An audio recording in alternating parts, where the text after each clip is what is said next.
to speak about an imam who is the reviver of the faith. A reviver, some say renewal of the faith. The Arabic word is Mujaddid. When we talk to those people of other faiths, when we talk to Christians and we talk to Jews, we should be able to stand on the principles of our deen. And this is what the Sheikh was giving us. That we have a deen that is strong, that we can bring it back, that our women in Islam should not be oppressed, that we should not come up with all kinds of things to oppress them. You know, it's bad, I won't say it's bad enough. A woman, she wears hijab, she covers her hair. So now we want to put more stuff on. Huh? Men, we put on a kufi sometimes we don't. I got a little cap on today. But the woman, you know, we walk with our wives, somebody says salam alaikum, then they say salam alaikum so much because they looked at you, they say salam alaikum because they see the woman with the hijab. So, we have to come back. He wants us to come back to Islam in its original form, and if we come back to that, then we recognize that the women in Islam had a place. They had a place with the men in Islam. That if we're going to move forward, the women have to be side by side the man, and not in the background somewhere. Some people think that the women have to walk 2 feet behind the man. No. Somebody gave that to us. That's not Islam.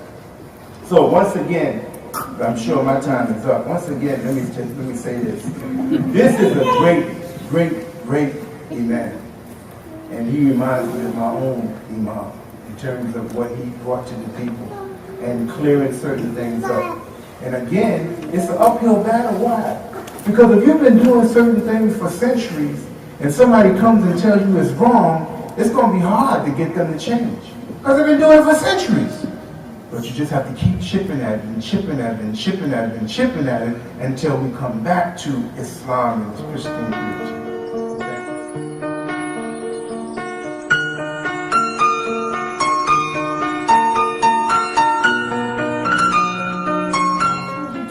Throughout his book, the Imam precisely invites readers back to uncover the holistic picture of women throughout history and guides them to embrace comprehensive change.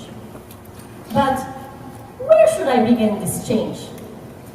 The answer is in the first chapter of this book, Braving the Obstacle, Ittihad al-Aqaba. The Imam asserts, to brave the obstacles means to keep oneself from evil and urge oneself to do good, for the destination is none but God exalted. The goal is to gain His satisfaction. The reward is the highest place in paradise. The touchstone is reason and Islamic law. End of quote. Let us discuss the path of the pious servants of God that they must follow to arrive at felicity. Walking this path carries with it the full meaning of the word patience.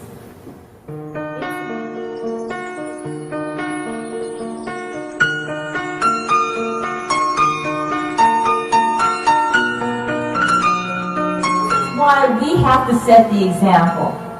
We have to do exactly as this brother says in his book. He talks about Allah subhanahu wa ta'ala's messenger and how he sought to bring Islam full circle so that we would practice it the way it should be practiced. And even though in the process some of us will be shamed, some of us may be detained, some of us might be patted down by TSA, but in the end, this is what we were put here for. To acknowledge those tests, to fight against those tests, and to be proud during the process. And I think that if we remind ourselves and make dua all the time to Allah to empower us, we will achieve the goals.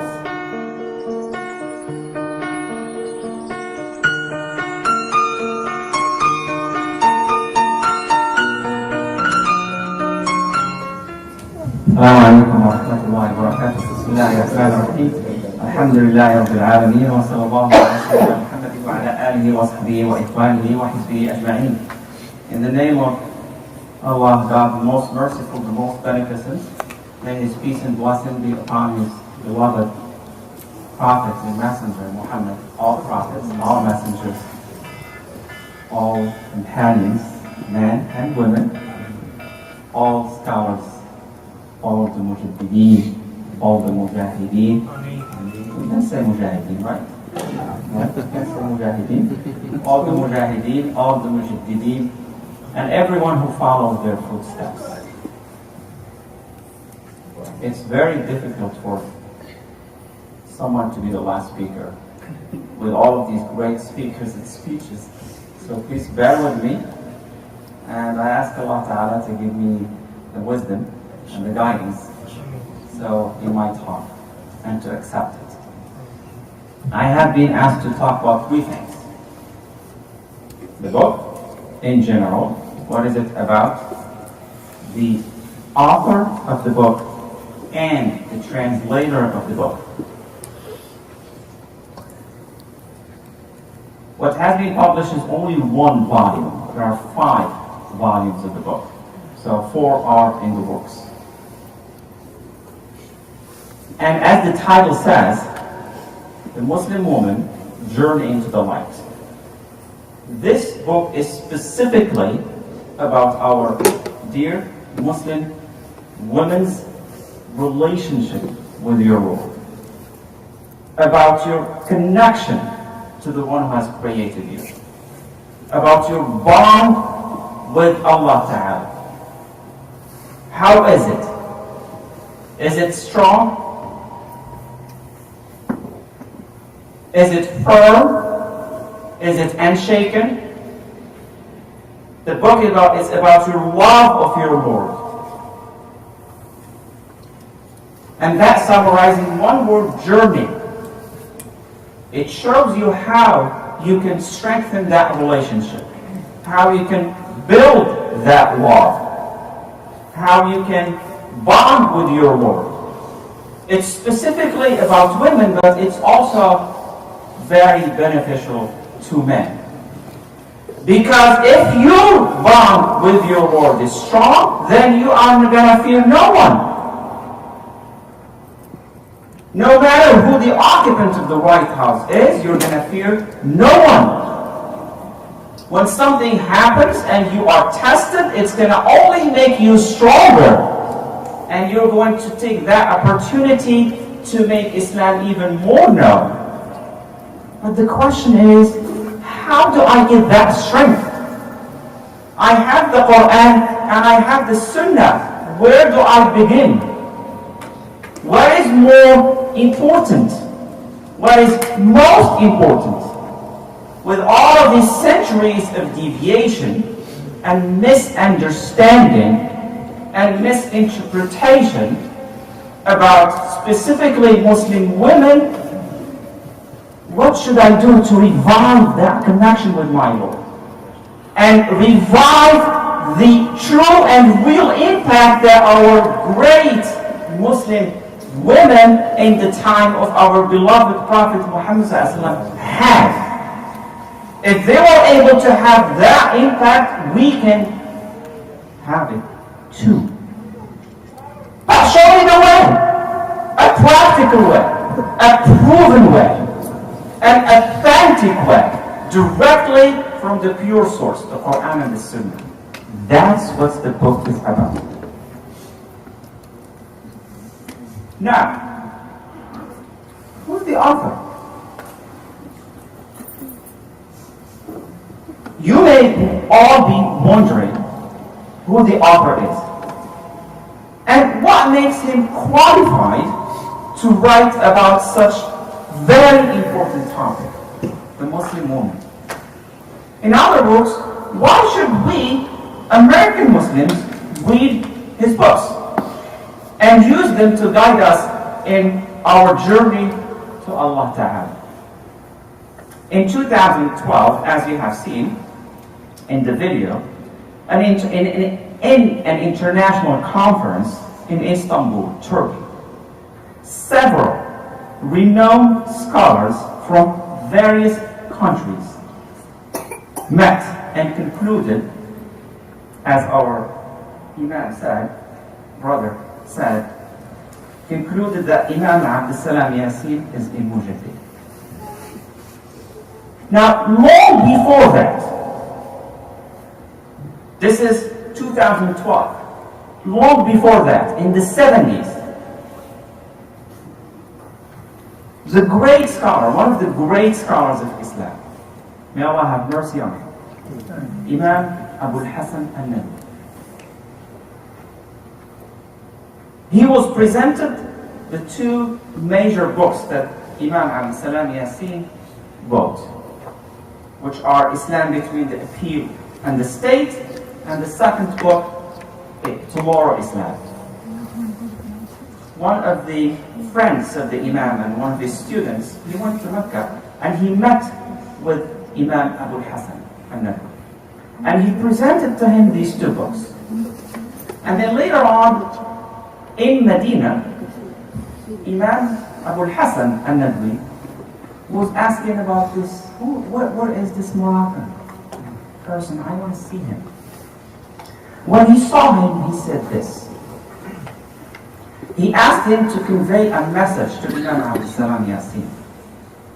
And that message, I'll say it in Arabic and then I'll translate in English. جزاك الله خيرا صرحت بما لم نستطع أن نصرح به. He told him, please convey this message to the Imam. May Allah reward you, جزاك الله خيرا. You have been able to talk about that which we have not been able to talk about. This is a testimonial from one of the great scholars of Islam.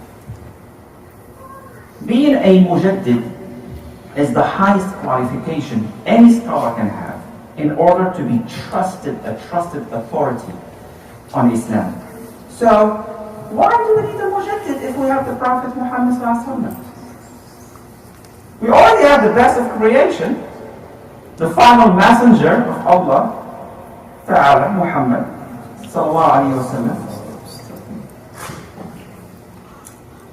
And the answer is, one of the great blessings of Allah Azza wa Jal, God Most High, towards His creation, is that not only did He send the final messenger, Muhammad sallallahu alaihi wasallam, with the final and complete deen of Islam, but He also sends a Mujaddid in every century to renew and revive Islam, to make it most relevant to the contemporary people, to the people of the time. So, this is the good news. Don't worry. And don't ever think that it is impossible for Muslims, for us, to figure out how to be strong Muslims again and have a major positive impact again on humanity. The proof is in this famous hadith, which is a Sahih hadith, narrated by Abu Hurairah radiallahu anhu, that Prophet Muhammad sallallahu alaihi wasallam said, verily, God will send for this ummah at the beginning of every century someone, and some of us Syrians say someone could be plural, someone who will renovate and restore its deen. إن الله تعالى يبعث لهذه الأمة على رأس كل 100 سنة من يجدد لها دينها. Yes, our beloved Prophet Muhammad ﷺ is enough for us to learn and practice Islam. But you still need a Mujaddid to help you figure out the right way to understand and follow the Quran and the Sunnah in your life. And here is the main part. In a way that shows you how to break the obstacles of your time. I have no doubt that every one of us has a lot of obstacles, a lot of questions, a lot of issues. how do we deal with all of these challenges that we face in America as Muslims? Well, here's the Quran and the Sunnah, but how do we put them into practice? Translate them into an action plan. Do you think that Allah Ta'ala, the Most High, just, guide, the most caring about His creation, will leave His creation without a guide or guidance? Of course not. Absolutely not.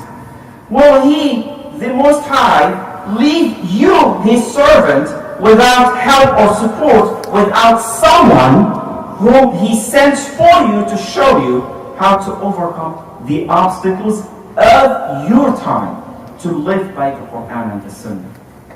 It is a fact. It is a fact that around every century, circumstances change.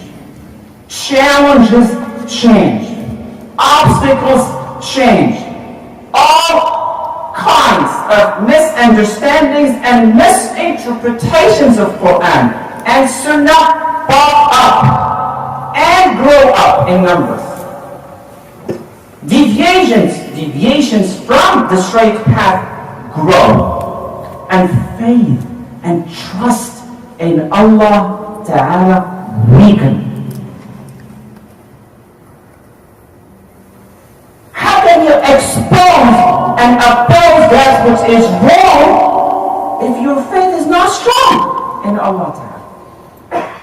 How can you face all of these challenges and difficulties that we are facing as American Muslims, and Allah Ta'ala tests us with, if my faith and trust are not strong in Allah Ta'ala? Hence, therefore, there is a need for a Mujaddid to bring people back to the right path. It is indeed a great ni'mah, blessing, that Allah Ta'ala sends a Mujaddid every century to renovate and restore Deen in its original, pristine, and pure form, in a way that addresses the concerns of the people and guide them through the process of braving any obstacles in their journey of promoting justice and achieving nearness to the Most High. Now, what are these qualities, or some of the qualities that the Imam Abdessalam Yassine has, because of which all of these scholars qualified him as a Mujaddid? This is the difficult part for me. Being a student of him, it's very difficult. It may be very biased to tell other people that your own teacher is a Mujaddid. It's also very difficult to do so given all the many great scholars all over the world, including here in the US, who are doing great work in renovating and restoring our deen. So, with Allah's help, I'm going to do my best to let the facts speak for themselves about Imam Abdessalam Yassine. My intention is not to convince you to learn from him because he's my teacher, but to learn from him because it is Allah Ta'ala who chose him to be a Mujaddid, as confirmed by all of these scholars in this international conference. I believe it is my duty as a Muslim to inform you, and it is the right for you to know. So Imam Abdessalam Yassine was born in Marrakesh, Morocco, on September 20th, 1928, is first a Hafiz, someone who memorized the entire Quran at an early age and was always attached and bonded with the book of Allah Ta'ala, the Quran. Second, he was a student of a great spiritual master, Shaykh Al-Abbas ibn al-Mukhtar al-Qadiri, may God have mercy on his soul, rahimahullah, who taught him how to be truly and strongly bonded with Allah Ta'ala, how to love Allah Ta'ala, how to be loved by Allah Ta'ala, and how to achieve qurb min Allah, nearness to Allah Ta'ala. 3, he was a profound scholar, alim, who studied extensively Islam and other major schools of thought, Islamic and non-Islamic, from their original source in their original languages, to learn from them and be able to compare and contrast them with the prophetic method and minhaj nabawi that he had developed to renovate and restore Islam. 4. He was a thinker and a writer who was able to develop a comprehensive, practical, and relevant prophetic method directly from the two pure and original Islamic sources in Quran and Sunnah. And this prophetic method is outlined in more than 40 books and speeches translated into several languages, being taught in many universities, including some in the US. Number 5. He was an active scholar. Alim, who put his knowledge into practice by first embarking on the journey to Allah himself before inviting others to embark on that journey. Also, he put the renewed prophetic method into practice by founding a movement that is now followed by organizations in several countries around the world. 6. He was a murabbi, a spiritual guide, who was able to teach and train countless of men and women how to purify their heart and achieve nearness to Allah Ta'ala. And now I'm going to talk about the translator before I continue talking about the Imam. One of the people that he trained and taught is the translator of the book.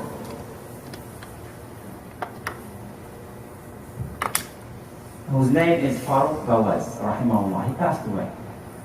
He was diagnosed with cancer, and he struggled with it for many years, and then he passed away. So this young man, who was one of the people who were taught and trained by Imam Abdessalam Yassine, rahimahullah, in one of his vacations, he went and worked.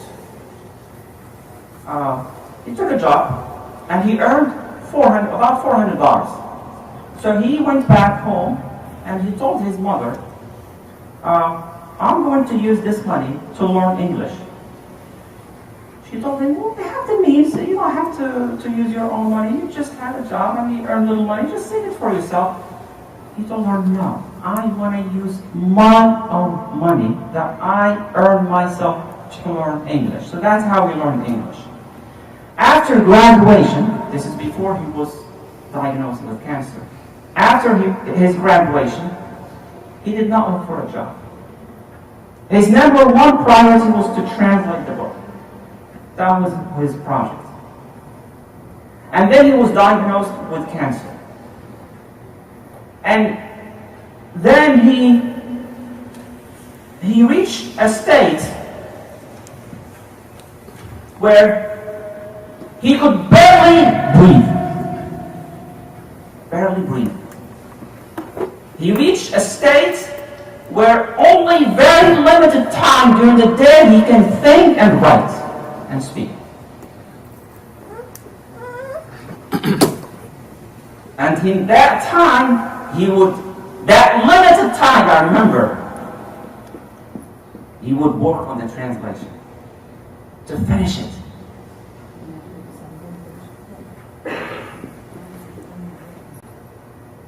And he could not type. He would call his sisters to type the manuscript, which is written on paper, on the computer, to convert that manuscript into an electronic copy. His sisters would do that for him because he could not do it. He insisted that he would continue and finish the translation. And he did. And the last thing that his mother said in her message, he wanted to memorize the entire Quran. He reached a state where he did not even have a saliva in his mouth.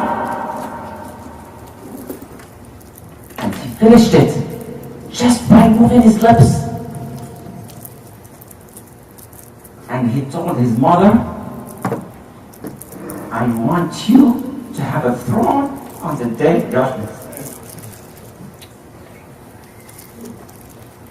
I want to memorize the Quran because I want you on the day of judgment to have that throne, Al-Arsh. Because when a son or a daughter or a child memorizes the entire Quran, commits the entire Quran to their memory, their parents, they will come on the day of judgment with a special throne. And he told her, I want you to have that throne. And he would memorize and review the Quran just moving his lips because there was no saliva in his mouth. No saliva. And he told his mother, I wanted to serve you when you become old, but I cannot. And he told her, instead, Allah wants you to serve me. This is the kind of people the Imam Abdessalam Yassine, countless of men and women, Imam Abdessalam Yassine taught and trained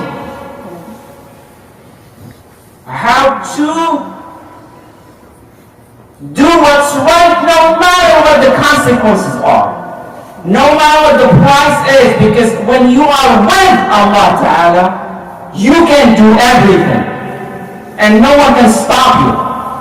When you have someone in a deathbed for many years, can do all of this, what about us? We can do it too. So, now Allah have mercy on him. And she's, thank you so much. She's thanking everyone, his mother, for having this event and for remembering him, and she's asking you for dua. The Imam, number 7, one of the qualities that is known about him that people describe him with. He was a fearless in speaking the truth before the unjust rulers and standing up for it no matter what the consequences are. And of course, he paid the price for that. He was also fearless in renewing and promoting tazkiyah. As Allah Ta'ala says in the Quran, أعوذ بالله من الشيطان الرجيم قد أفلح من زكاها. Surely he shall succeed him who purifies himself or herself. Purification of the heart. And as our Imam said, the Imam Abdessalam Yassine was with the Sufis at one time. And he learned from them. He respects them so much. But then he discovered that's not the way. That's not the way of the Prophet. And he had to leave them gently and then develop the Prophetic Method. But they have the core, the essence. And so he went ahead and talked about the tazkiyah, fearing no one. And that's one of the reasons this great scholar, Imam Abu Hassan Nadwi rahimahullah, said and told him, you have been able to talk about that which we have not been able to talk about, part of which is tazkiyah. The authentic method of the purification of the heart in a journey to achieving the love of Allah Ta'ala and nearness to Him. Number 8, the eighth one. He was a leader who was able to build an entire organization in Morocco and lead it to becoming, in relatively short time, the biggest and most influential Islamic organization in Morocco. Number 9, he was a Mujaddid who was able to renew and revive the understanding of Islam, renew and revive the interpretation of the Quran and Sunnah without compromising any of its core tenets, guide countless of people to renew and revive their Iman, and renew and revive the method of practice of Islam, given the current challenges and circumstances facing people, all people, Muslims and non-Muslims. Number 10.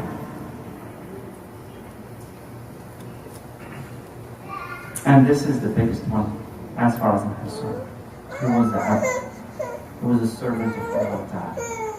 He was a servant of Allah Ta'ala, who would wake up every night so early, around 1 a.m., to stand up in prayer before Allah Ta'ala, supplicate and write his books. He would write his books in the middle of that last third part of the night because it's so blessed time.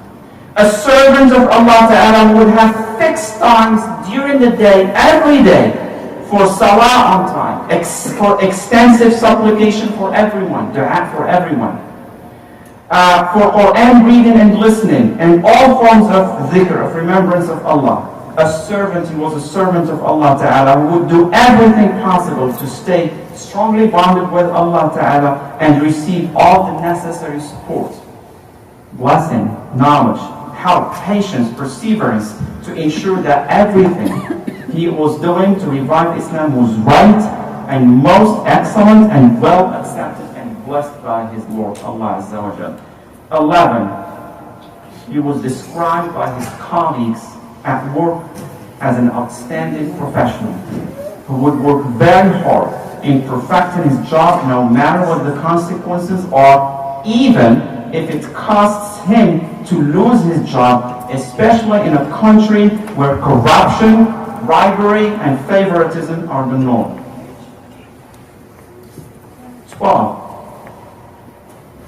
He was described by his family, close relatives, and friends as a role model, husband, father, child, and friend, who embodied the hadith, the best of you are those who are best to their families. He was so caring, so gentle. I was so blessed to meet him several times. So humble. So humble. There's no way you can meet him and say, this is a great scholar. That's so humble, man. Abdullah, a servant of Allah Ta'ala. So gentle, so merciful, always allocating enough time for his family despite his busy day and night schedule. All brothers and sisters, as I said, it's very difficult for me to talk about this, but I find it my duty to say, because he is not a man sent by Allah Ta'ala for Arabs or Moroccans. This is a selection by Allah Azza wa Jal for his people. All the above qualities are only what we know, but Allah Ta'ala knows best the true and complete qualities of his servants, whom he chooses to be Mujaddidin for the Ummah.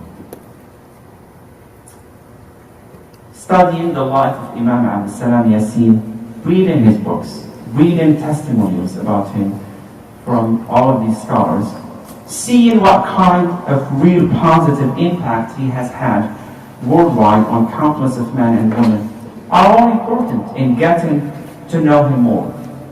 But to know him best is for you, if you are interested. To know him best is for you to participate and try the programs and the practices he has developed under the Prophetic Method to renovate and restore Islam. Then you can live yourself the kind of impact on your understanding of Islam, on your faith and trust in your Lord, and on your love of Allah Ta'ala and your love of His Messenger Muhammad Sallallahu Alaihi Wasallam. And all praise is due to Allah, the Lord of the worlds. Alhamdulillah Rabbil Alameen. Jazakumullah.